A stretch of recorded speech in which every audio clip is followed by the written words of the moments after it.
أعوذ بالله من الشيطان الرجيم. بسم الله الرحمن الرحيم. والنازعات غرقا والناشطات نشطا والسابحات سبحا فالسابقات سبقا فالمدبرات أمرا يوم ترجف الراجفة تتبعها الرادفة قلوب يومئذ واجفة أبصارها خاشعة يقولون أئنا لمردودون في الحافرة أئذا كنا عظاما نخرة قالوا تلك إذا كرة خاسرة فإنما هي زجرة واحدة فإذا هم بالساهرة هل أتاك حديث موسى إذ ناداه ربه بالواد المقدس طوى اذهب إلى فرعون إنه طغى فقل هل لك إلى أن تزكى وأهديك إلى ربك فتخشى فأراه الآية الكبرى فكذب وعصى ثم أدبر يسعى فحشر فنادى قال أنا ربكم الأعلى فأخذه الله نكال الآخرة والأولى إن في ذلك لعبرة لمن يخشى صدق اللہ العلی العظیم. یہ سورہ نازعات ہے جو مکہ میں نازل ہونے والی سورت ہے جس میں 46 آیتیں اور 2 رکوع ہیں. بسم اللہ الرحمن الرحیم. شروع اللہ کے نام سے جو بے حد مہربان نہایت رحم والا ہے. اس سورت کے اندر بھی وہی قیامت کے امکانات کو بیان کیا گیا ہے اور اللہ تعالیٰ نے اپنی قدرت کو بیان فرمانے کے بعد اس کو ثابت کیا ہے کہ جو ذات ایسی قادر مطلق ہے وہ تمہیں موت کے بعد دوبارہ زندہ کر سکتی ہے اور ان کے کچھ حالات کا ذکر کیا گیا ہے. ابتدا میں اللہ تعالیٰ نے فرشتوں کی قسم کھائی اور ان کی جو 5 صفات ہیں ان صفات کو بھی ذکر فرمایا ہے. فرمایا والنازعات غرقا. نزع جیسے حالت نزع جو ہم بولتے ہیں کہ موت کے قریب جب فرشتے روح نکالنے لگتے ہیں اس کو حالت نزع کہا جاتا ہے. تو نزع ذو کے معنی آتے ہیں کھینچ کر نکالنا. کوئی چیز سختی سے کھینچی جائے اسے نزع کہتے ہیں. تو نازعات کے معنی فرشتوں کی وہ جماعت جو سختی کے ساتھ غرقن اس کے معنی سختی کے آتے ہیں اور غرق جیسے آدمی جب پانی میں غرق ہو جاتا ہے تو پوری طرح ڈوب جاتا ہے, پانی اس کے اوپر آ جاتا ہے. تو گویا فرشتے پوری طریقے سے اس روح کو کھینچ کر نکالتے ہیں کس کی, جو کافر ہوتا ہے. تو کافروں کی روح کو سختی کے ساتھ کھینچ کر نکالتے ہیں. موت سے پہلے اور موت کے وقت جب فرشتے سامنے آتے ہیں اور دنیا اب نگاہوں سے اوجھل ہو جاتی ہے اور فرشتے نظر آنے لگتے ہیں, اس وقت کافروں کے سامنے افاجروں کے سامنے جو ان کا انجام ہونا ہے وہ عذاب سامنے کیے جاتے ہیں. تو روح بدن سے نکلنا نہیں چاہتی, وہ کبھی ادھر بھاگتی ہے کبھی ادھر بھاگتی ہے, لیکن یہ سامنے والے دیکھنے والوں کو نظر نہیں آتا کیونکہ وہ عالم غیب کی چیزیں ہیں. مرنے والے پر کیا گزر رہی ہے یہ پاس بیٹھنے والا اس کا اندازہ نہیں کر سکتا. لیکن قرآن کی آیات اور احادیث جو ثابت ہے وہ یہی ہے کہ جو اللہ کے نیک بندے ہوتے ہیں ان کے ساتھ انتہائی نرمی کا سہولت کا معاملہ کیا جاتا ہے, اور جو اللہ کے نافرمان بندے ہوتے ہیں جب وہ روح نکلنا نہیں چاہتی کیونکہ جانتی کہ ہمارے ساتھ کیا معاملہ ہونے والا ہے تو کبھی ادھر کبھی ادھر بھاگتی ہیں. تو فرشتے اس کی روح کو زبردستی کھینچ کے نکالتے ہیں. حدیث میں اس کی مثال دی گئی ہے کہ جیسے کوئی نرم کپڑا, ریشمی کپڑا کانٹے دار جھاڑی کے اوپر پھنسا کر کے اس کو سختی کے ساتھ کھینچ لیا جائے تو اس کا ایک ایک تار الگ الگ ہو جاتا ہے, تانا بانا. یہ حال ہوتی ہے میت کی, مرنے والے کی. تو جو فرشتے اس کام پر مامور ہیں ان فرشتوں کی قسم. والناشطات نشطا. نشطن کہتے ہیں بند کھولنے کو. جیسے مشکیزہ ہوتا ہے پہلے زمانے میں, یعنی ہمارے بچپن میں دیکھتا تھا کہ کی سڑک کی نالی کی صفائی ہوتی تھی، تو ایک مرتبہ وہ گندا پانی اس کو پاس کیا جاتا تھا جھاڑو کے ذریعے سے، پھر اس کے بعد سقا آ کر کے اپنے مشک سے پانی ڈالتا تھا۔ یہ مشک بکری کی کھال ہوتی ہے، تو اس کے چاروں ہاتھ پیر میں بند باندھ کے اس کو لٹکا لیا کرتا تھا، اور گردن کے پاس کا حصہ اس کو پکڑے رہتا تھا، اسی سے پانی ڈالتا تھا۔ تو عربوں کے یہاں پانی کے رکھنے کا جو برتن تھا، یا تو مشکیزہ کے اندر پانی رکھتے تھے، اس کو لٹکا دیا کھوٹی پر اور اس کے بند کو باندھ دیا، جتنی ضرورت تھی بند کھولا، پانی نکالا، پھر بند کو باندھ دیا۔ شہد وغیرہ بھی اس میں رکھا کرتے تھے، یا پھر لگن کے اندر۔ تو جب بند بندھا ہوا ہو، اس میں پانی یا کوئی چیز بھری ہوئی ہو، جب بند کو کھولیں گے تو ایک ایک قطرہ آسانی کے ساتھ نکل جائے گا، اس میں کوئی دقت اور کوئی محنت نہیں کرنا پڑے گی۔ مراد ہے وہ فرشتے جو ایمان والوں کی، اللہ کے نیک بندے کی روحوں کو آسانی کے ساتھ نکال لیتے ہیں، یعنی بند کھول کر کے۔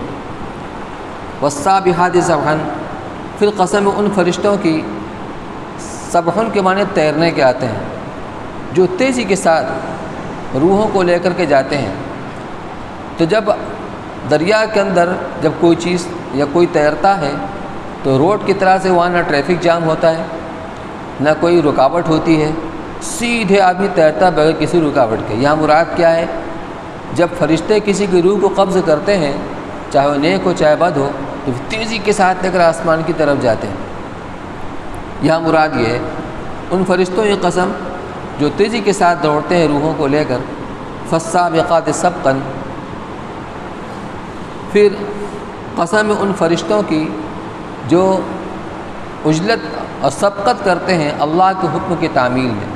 یعنی جب فرشتے روح لے کر کے جاتے ہیں، اگر وہ نافرمانوں کی روح ہوتی ہے، کافروں کی روح ہوتی ہے، تو ان کو وہاں آسمان کے اوپر جانے کی اجازت نہیں ہوتی ہے، ان کو وہیں سے پٹک دیا جاتا ہے اور ان کا ٹھکانہ سجین ہوتا ہے۔ اور اگر نیک لوگوں کی روح ہوتی ہے تو ان کے اعزاز و اکرام میں دروازہ کھولا جاتا ہے پہلے آسمان کا، اور پھر وہاں کے کچھ فرشتے ساتھ میں ہو لیتے ہیں اس روح کے اعزاز میں، دوسرے آسمان پر جاتے ہیں، وہاں دروازہ کھولا جاتا ہے۔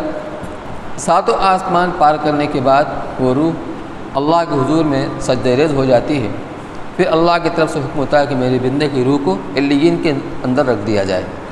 یہ جنت کے اندر ایک مقام ہے۔ تو یہ اس روح کو جہاں اللہ کا حکم ہوتا ہے، چاہے علیین کے چاہے سجین کے اندر، تیزی کے ساتھ دوڑتے ہیں۔ فالمدبرات امرا، پھر ان فرشتوں کی قسم جو اللہ کے حکم کی تدبیر کرتے ہیں۔ تدبیر کا مطلب انتظام، کہ جس کے متعلق جو حکم ہوتا ہے اس کے ساتھ وہ ان کا انتظام کا معاملہ ہوتا ہے۔ تو جب نیک ارواح ہوتی ہیں، حدیث کے اندر آتا ہے کہ جب میت سے سوال جواب ہو جاتا ہے اور اللہ کے نیک بندے ہوتے ہیں تو اس کا صحیح جواب دیتے ہیں، تو جب تینوں سوال کا جواب وہ دے دیتے ہیں، ایک تو ہے من رب کا، تمہارا رب کون، دوسرے ما دین کا، تمہارا دین کیا ہے، اور تیسرے وہ ذات جو تمہارے درمیان مبعوث ہوئی تھی تم کو جانتے وہ کون ہے، تو وہ چونکہ ایمان والا کو پہچان لے گا۔ اور بعض روایت سے معلوم ہوتا ہے کہ سارے راستے کے حجابات ہٹا دیے جائیں گے، براہ راست یہ دیکھے گا اللہ کے رسول صلی اللہ علیہ وسلم کو۔ تو آسمان سے ایک آواز آئے گی، ان صدق عبدی، میرے بندے نے سچ کہا۔ گویا اس کو سند دے دی جائے کہ یہ پاس ہو گیا امتحان کے اندر، اب انعام مل رہا ہے کہ جنت کا بچھونا بچھا دو، جنت کی کھڑکی کھول دو، وہاں کی ہوائیں آتی رہتی ہیں، خوشبوئیں آتی رہتی ہیں، اور اس سے مستفید ہوتا رہتا ہے۔ اس کے برعکس جو نافرمان کافر ہوتے ہیں وہاں کوئی جواب نہیں، ہاں لا ادری، ہاں مجھے کچھ پتہ نہیں۔ تو سب کے بعد میں کہا اس نے جھوٹ کہا، اور پھر اس کو عذاب کا نمونہ اس کے سامنے پیش کیا جاتا ہے کہ جہنم کی کھڑکی کھول دو، وہاں کی لپٹیں، وہاں کی دھواں، بدبو، سب تپش وہاں پر آتی رہتی ہیں۔ یہ ہے تدبیر جو فرشتوں سے متعلق جو کام ہوتا ہے اس کو انجام دیتے ہیں۔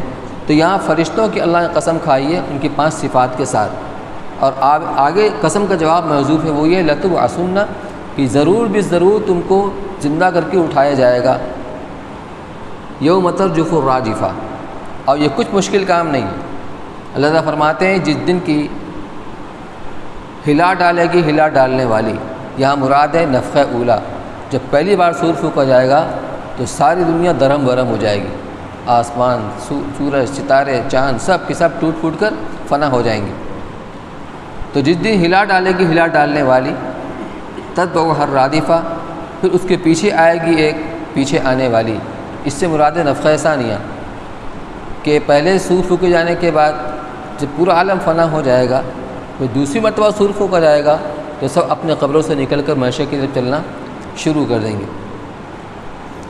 قلوب یومئذ واجفہ، دل اس دن دھڑک رہے ہوں گے۔ یہاں دل سے مراد ہے صاحب دل، دل والے یعنی انسان۔ جو لوگ خاص طور پہ قیامت کے منکر تھے، اب حقائق سامنے آ گئے، ان کا کیا حل ہوگا؟ دیکھیے اب کیا ہوتا ہے، دیکھیے اب کیا ہوتا ہے۔ دل دھڑک رہے ہوں گے، ابصار ہوا خاشعہ، ان کی نگاہیں جھکی ہوئی ہوں گی، مارے شرمندگی کے جس کا انکار کرتے تھے وہ تو سامنے آ گئی، تیاری کچھ ہے نہیں، تب ہوگا کیا ہمارا؟ تو ان کی نگاہیں جھکی ہوئی ہوں گی مارے شرمندگی کے۔ یقولون انا لمردودون فی الحافرہ، اور وہ کہتے ہوں گے، اچھا یہ حال ان کے ساتھ پیش آنا ہے، باوجود وہ قیامت کا انکار کرتے ہیں اور اس طرح کہتے ہیں انا لمردودون فی الحافرہ، کیا ہم الٹے پاؤں پھر آئیں گے؟ الٹے پاؤں کا مطلب آدمی جب چل کر کہیں جاتا ہے اور پھر پلٹ کر آتا ہے، اس کو الٹا پاؤں چلنا کہتے ہیں۔ مراد مرنے سے پہلے کی زندگی، یعنی مرنے کے بعد دوبارہ ہم کو پھر زندگی ملے گی؟ حیرت سے پوچھتے ہیں اذا کنا عظاما نخرا، کیا جب ہم ہو جائیں گے بوسیدہ ہڈیاں؟ کہ آدمی کو جب قبر کی مٹی میں دبا دیا جاتا ہے، دفن کر دیا جاتا ہے، تو چند دنوں کے بعد اس کی لاش جو ہے پھولنا پھٹنا شروع ہوتی ہے، پھر سڑتی ہے، گلتی ہے، پھر اس کا گوشت کیڑے کھاتے ہیں، پھر وہ ختم ہو جاتا ہے، پھر ہڈیاں بچتی ہیں، پھر ہڈیاں مٹی کے اندر رہ کر وہ بھربھری ہو جاتی ہیں، پھر ایک وقت آتا ہے کہ ان کا وجود ختم ہو جاتا ہے۔ تو اس کو کہتے ہیں کیا جب ہم ہڈی ہو جائیں گے بوسیدہ؟ قالوا تلک اذا کرۃ خاسرہ، تو بوسیدہ ہڈی ہو جانے کے بعد یعنی اس درجہ پر یعنی مزمحل ہو جانے کے بعد پھر کیا ہم دوبارہ زندہ کیے جائیں گے؟ اگر واقعتاً ایسا ہوگا تب تو یہ بڑا خسارے کا لوٹنا ہوگا۔ یہ گویا کہ استہزاءً کہہ رہے ہیں، جس طرح مسلمانوں کا عقیدہ تھا کہ مرنے کے بعد دوبارہ ہم زندہ کیے جائیں گے، اب وہاں اپنے کیے کا حساب کتاب دینا ہوگا، تو واقعتاً اگر ایسا ہوگا تب تو یہ لوٹنا بڑا خسارے کا ہوگا، تو ہماری کچھ تیاری تو ہے نہیں، پھر ہمارا ہوگا کیا؟ اس کا مطلب یہ نہیں کہ ان کو عقیدہ تھا، اس کا اعتقاد تھا قیامت کا۔ فَإِنَّمَا هِيَ زَجْرَةٌ وَاحِدَةٌ، اللہ تعالیٰ فرماتے ہیں وہ ایک ہی چنگھاڑ ہوگی، ایک ہی آواز ہوگی۔ حدیث میں ہے کہ اسرافیل علیہ السلام سور اپنے منہ میں لیے ہوئے ہیں، ایک گھٹنا ان کا زمین کے اوپر کھڑا ہوا ہے، جھکے ہوئے ہیں، بس ادھر سے اشارہ ہو ادھر کے سور پھونکے۔ اللہ فرماتے ہیں بس ایک ہی چنگھاڑ ہوگی، ایک ہی آواز ہوگی، پھر کیا ہوگا؟ فَإِذَا هُمْ بِالسَّاهِرَةِ، اس سب کے سب ساری مخلوق ایک میدان کے اندر جمع ہو جائے گی۔ ہمارے بات تو کچھ مشکل نہیں۔ هل أتاك حدیث موسیٰ، اب چونکہ جب یہ قیامت کے انکار کرتے تھے کہ اللہ کے رسول صلی اللہ علیہ وسلم کو طبعی طور پر رنج ہوتا تھا، آپ کو اس کی تکلیف ہوتی تھی، تو آپ کی تسلی کے لیے موسیٰ علیہ السلام کا قصہ ذکر کیا جا رہا ہے۔ هل أتاك حدیث موسیٰ، کیا آپ کو موسیٰ علیہ السلام کا قصہ پہنچا، ان کی خبر پہنچی؟ انہیں کیا قصہ، کیا واقعہ تھا؟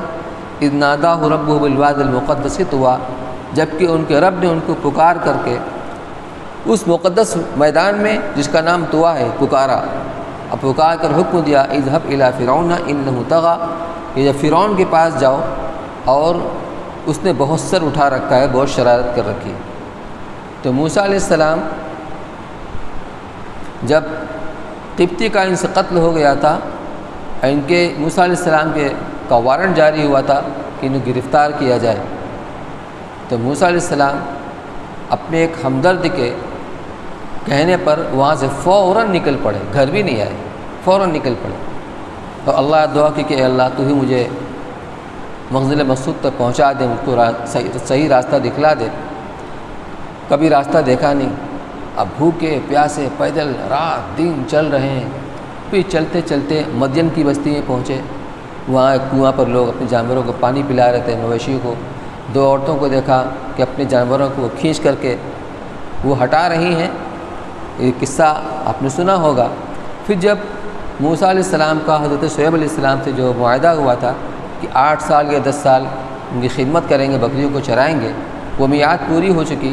اب موسیٰ علیہ السلام کو بھی اپنی والدہ کا اور اپنے بہن کا فکر تھا، دھیان بھی لگا ہوا تھا، تو اپنے خسر حضرت شعیب علیہ السلام سے اجازت لے کر کے اب وہ مصر کی طرف آ رہے تھے۔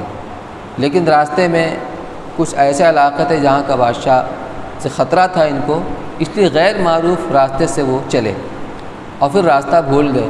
من جانب اللہ کرنا ایسا ہوا وہ راستہ بھول کر وہاں پر آ گئے جہاں طور پہاڑ ہے، جس جگہ آپ کو پیغمبری دی گئی تھی۔ تو وہاں موسیٰ علیہ السلام رات کے وقت میں پہنچے اور ان کی بیوی حاملہ تھی، درد دل شروع ہو گیا اور سخت سردی تھی، وہ علاقہ ہی بہت سرد ہے، تو ضرورت تھی آگ کی اور گرمی کی۔ تو دور سے موسیٰ علیہ السلام کو ایسا دکھلائی دیا کہ جیسے کوئی آگ جل رہی۔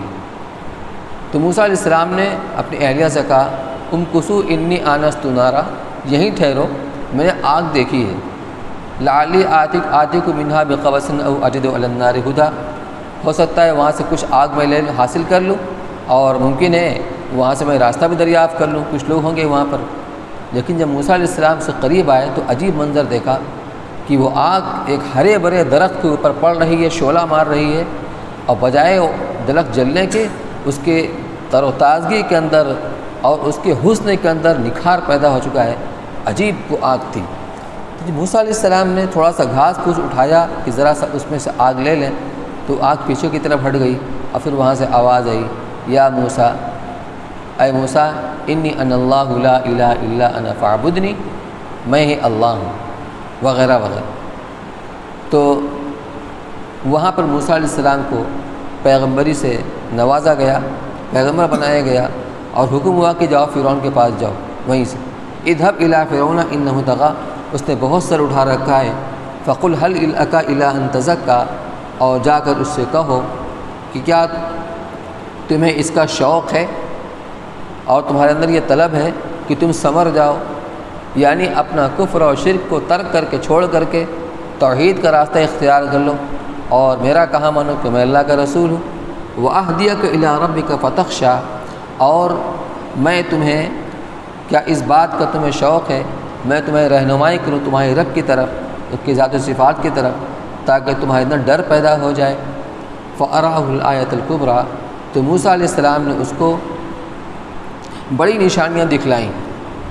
نشانی ایک تو وہی ہے عصا والی، کہ جب وہ عصا کو ڈالتے تھے تو اژدہا بن جاتا تھا، اور اپنے ہاتھ کو گریبان کے اندر ڈال کر نکالتے تھے تو سورج کی طرح وہ چمکنے لگتا تھا۔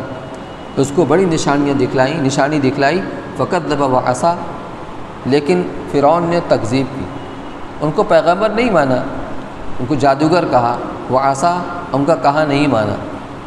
ثم ادبر یسعی، اور پھر وہ پیٹھ پھیر کر چلا، یعنی موسیٰ علیہ السلام سے جدا ہوا کوشش کرنے کے لیے۔ کون سی کوشش؟ ان کے مقابلے میں جادوگروں کو لانے کی کوشش کرتے ہوئے۔ فحشر فنادی، چنانچہ اس نے سب کو جمع کیا اور اس نے تقریر کی بلند آواز سے، فقال انا ربکم الاعلی، اور اس نے کہا میں تمہارا پروردگار اعلیٰ ہوں، رب اعلیٰ ہوں۔ فاخذہ اللہ نکال الآخرۃ والاولی، بس اللہ نے اس کو دنیا اور آخرت کے عبرتناک عذاب کے اندر پکڑ لیا۔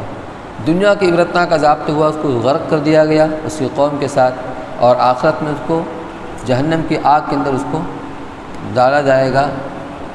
عبرت نکال کہتے ہیں ایسی سزا کو کہ دوسروں کو دیکھ کر اس سے عبرت حاصل ہو۔ ان فی ذلک العبرۃ لمن یخشی، یقیناً اس قصے کے اندر، واقعے کے اندر نشانی ہے عبرت کی اس کے لیے جو اللہ سے ڈرتا ہو۔ یہاں موت کے سلسلے میں تھوڑے سے وہ تفصیل جو ہے وہ سننے کے لائق ہے، وہ آپ کے سامنے میں پڑھ دے رہا ہوں۔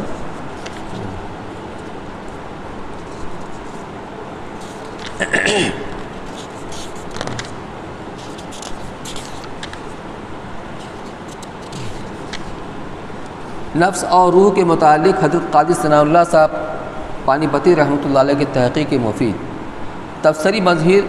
تفسیر مظہری کے حوالے سے نفس اور روح کی حقیقت پر کچھ کلام سورہ ہجر کی آیت نمبر 29 کے تحت گزر چکا ہے۔ اسی سلسلے کی مزید تحقیق و توضیح بحقی وقت حضرت قاضی ثناء اللہ صاحب پانی پتی قدس سرہ نے اس جگہ تحریر فرمائی ہے، جس سے بہت سے اشکالات حل ہو جاتے ہیں۔ وہ یہ ہے کہ حدیث مذکور سے یہ واضح ہوتا ہے کہ نفس انسانی ایک جسم لطیف ہے، جس کو نفس کہا جاتا ہے، یہ ایک جسم لطیف ہے جو اس کے جسم کثیف کے اندر سمایا ہوا ہے، اور وہ انہی مادی عناصر اربعہ سے بنا ہے۔ فلاسفہ اور اطباء اسی کو روح کہتے ہیں، مگر در حقیقت روح انسانی ایک جوہر مجرد اور لطیفہ ربانی ہے، جو اس طبعی روح یعنی نفس کے ساتھ ایک خاص تعلق رکھتا ہے، اور طبعی روح یعنی نفس کی حیات خود اس لطیفہ ربانی پر موقوف ہے۔ گویا ایک روح ہو گئی اور ایک روح ہو گئی۔ جو روح ہے اس کو نفس کہا جاتا ہے، اور روح اس نفس کا تعلق اس روح کے ساتھ ہوتا ہے کہ اس کی زندگی بھی اسی کے اوپر موقوف ہوتی ہے۔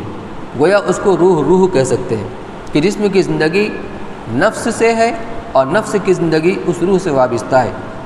اس روح مجرد اور لطیفہ ربانیہ کا تعلق اسی جسم لطیف یعنی نفس کے ساتھ کیا اور کس طرح کا ہے، اس کی حقیقت کا علم ان کے پیدا کرنے والے کے سوا کسی کو نہیں ہے۔ یہ تعلق کس درجہ کا کس طرح کا ہے، اسے نہ کچھ سمجھ سکتا ہے نہ کوئی بیان کر سکتا ہے۔ اور یہ جسم لطیف جس کا نام نفس ہے، اس کو حق تعالیٰ نے اپنی قدرت سے ایک آئینہ کی مثال بنایا ہے، جو آفتاب کے بالمقابل رکھ دیا گیا ہو تو آفتاب کی روشنی اس میں ایسی آ جاتی ہے، یہ خود آفتاب کی طرح روشنی پھیلاتا ہے۔ نفس انسانی اگر تعلیم وحی کے مطابق ریادت و منجت کر لیتا ہے، وہ بھی منور ہو جاتا ہے، ورنہ وہ جسم کثیف کے خراب اثرات میں ملوث ہوتا ہے۔ یہی جسم لطیف ہے جس کو فرشتے اوپر لے جاتے ہیں اور پھر اعزاز کے ساتھ نیچے لاتے ہیں۔ تو جو نفس انسان کے اندر ہے، جس کو ہم روح کہتے ہیں، اسی نفس کو اسی روح کو فرشتے اوپر لے جاتے ہیں اور پھر نیچے لاتے ہیں جب کہ وہ منور ہو چکا ہو، ورنہ آسمان کے دروازے اس کے لیے نہیں کھلتے، اوپر ہی سے نیچے پٹک دیا جاتا ہے۔ یعنی جس کی روح اوپر نہیں جاتی اس کو بغیر آسمان کے دروازے کھلے ہوئے نیچے پٹک دیا جاتا ہے۔ یہی جسم لطیف ہے جس کے بارے میں حدیث مذکور میں ہے کہ ہم نے اس کو زمین کی مٹی سے پیدا کیا، پھر اس پہ لوٹائیں گے، پھر اسی سے دوبارہ پیدا کریں گے۔ یہی جسم لطیف اعمال صالحہ سے منور اور خوشبودار بن جاتا ہے اور کفر و شرک سے بدبودار ہو جاتا ہے۔ باقی روح مجرد اس کا تعلق جسم کثیف کے ساتھ وابستہ ہے، جسم لطیف یعنی نفس کے ہوتا ہے، اس پر موت طاری نہیں ہوتی۔ جو حقیقی روح ہوتی ہے موت اس پر نہیں آتی۔ عربی میں کہتے ہیں انتقل فلاں الی رحمت اللہ، فلاں کا انتقال ہو گیا۔ ہم اردو میں بولتے ہیں فلاں کا انتقال مطلب کیا ہوتا ہے؟ ایک جگہ سے دوسری جگہ منتقل ہونا۔ وہ روح جو جسم کے اندر تھی، جسم سے منتقل ہو کر چونکہ عالم بالا سے آئی تھی، عالم بالا کی طرف وہ چلی گئی۔ تو قبر کا عذاب و ثواب بھی اسی جسم لطیف یعنی نفس سے وابستہ ہے۔ جسم تو ختم ہو جاتا ہے، یہ ثواب کا اور عذاب کا تعلق اس روح سے ہوتا ہے جس کو نفس کہا جاتا ہے۔ لیکن کیسے ہوتا ہے یہ بھی ہم نہیں سمجھ سکتے، یہ معاملہ عالم برزخ کا ہے، اور اس نفس کا تعلق قبر سے ہی رہتا ہے۔ اور روح مجرد علیین میں ہوتی ہے، یعنی اس کو کہا کہ ان الابرار لفی علیین، تو نیک لوگوں کی روح علیین کے اندر ہوتی ہے، وہ روح الروح ہوتی ہے، وہ روح الروح ہوتی ہے، روح کی بھی روح۔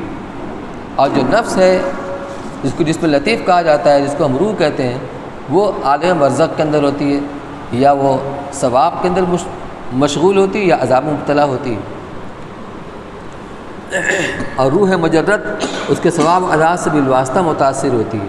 اس طرح روح کا قبر میں ہونا بمعنی نفس کے صحیح ہے، اور اس کا عالم ارواح یا علیین میں رہنا بمعنی روح مجرد صحیح ہے۔ یعنی ایک سوال پیدا ہوتا ہے، جب نیک لوگوں کی ارواح علیین کے اندر ہے، جو جنت کے اندر ایک مقام ہے، تو پھر قبر میں کہاں سے آ گئی؟ اگر قبر میں ہے تو علیین میں کیسے پہنچ گئی؟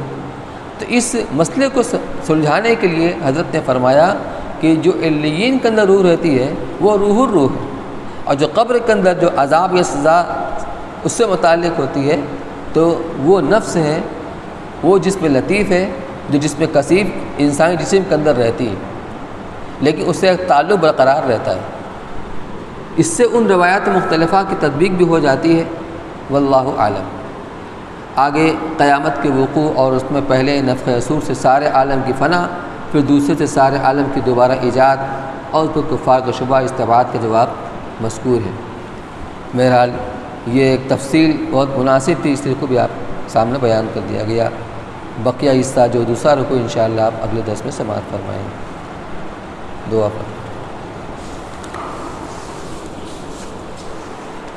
اللهم صل على سيدنا وشفيعنا نبينا مولانا محمد وبارك وسلم۔ ربنا ظلمنا أنفسنا وإن لم تغفر لنا وترحمنا لنكونن من الخاسرين۔ لا إله إلا أنت سبحانك إني كنت من الظالمين۔ اے اللہ، سب کے یہاں بیٹھنے کو بے انتہا قبول فرما۔ اے اللہ، تیری توفیق سے بیٹھنا ہوا ہے، کہنا سننا ہوا ہے۔ اے اللہ، تیرے عالی کلام کی تشریح و توضیح کے اندر جو کمی کوتاہی ہو گئی ہے، اپنے دریائے رحمت سے معاف فرما۔ اے اللہ، اپنے کلام پاک کے مضامین کو ہمارے دلوں کے اندر راسخ فرما، اس کے مطابق عمل کرنے کی توفیق نصیب فرما۔ اے اللہ، یہ ہمارا ایمان اور یقین ہے کہ تیری توفیق کے بغیر ہم ایک چھوٹا سے چھوٹا عمل بھی نہیں کر سکتے۔ جو کچھ ہو رہا ہے تیری توفیق و تائید سے ہی ہو رہا ہے۔ اے اللہ، جہاں تو نے اتنا کرم فرمایا ہے، اے اللہ ہمیں اس طرح عمل کی توفیق نصیب فرما جس طرح عمل کرنا تجھے پسند ہو۔ اے اللہ، ہم سب کو حسن عبادت کی توفیق نصیب فرما۔ نماز، روزہ، حج، زکوٰۃ، صدقہ و خیرات اور دوسرے احکام شریعت، اے اللہ ہمیں اس طریقے پر کرنے کی توفیق نصیب فرما جس طریقے پر کرنا تجھے مطلوب اور محبوب ہو۔ اے اللہ، ہم سب کو اپنے مرضیہ پر چلنے کی توفیق نصیب فرما۔ اے اللہ، تو ہماری مغفرت فرما، ہمارے سارے گناہوں کو معاف فرما۔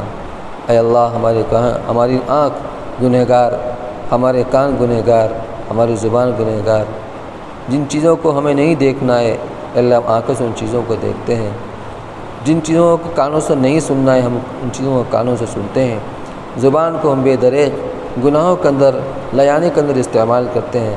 اے اللہ، سر سے پیر تک ہم گناہ گار ہیں۔ اے اللہ، ہماری تمام گناہوں کو اپنے فضل سے معاف فرما دے۔ اے اللہ، اپنے بھلے بندوں میں شامل فرما، ہمیں اپنی عبادت اور طاعت کے اندر آگے بڑھتے رہنے کی توفیق نصیب فرما۔ اے اللہ، دنیا اور آخرت کی ہمیں تمام چھوٹی بڑی ضرورتوں کو عافیت سے پوری فرما۔ اے اللہ، روزی روزگار و برکت نصیب فرما، بیماروں کو شفاء کاملہ عاجلہ مستمرہ نصیب فرما، پریشان حالوں کی پریشانیوں کو دور فرما۔ اے اللہ، اس ملک کے اندر امن و امان قائم فرما۔ اے اللہ، ہر مسلمان کو آزادی کے ساتھ اپنے دین پر چلنے کی سبیل پیدا فرما، اس کے لیے حالات کو ماحول کو سازگار فرما، اپنا کرم شامل حال فرما۔ ربنا تقبل منا انك انت السميع العليم وتب علينا انك انت التواب الرحيم وصلى الله تعالى على خير خلقه سيدنا محمد وعلى اله وصحبه اجمعين برحمتك يا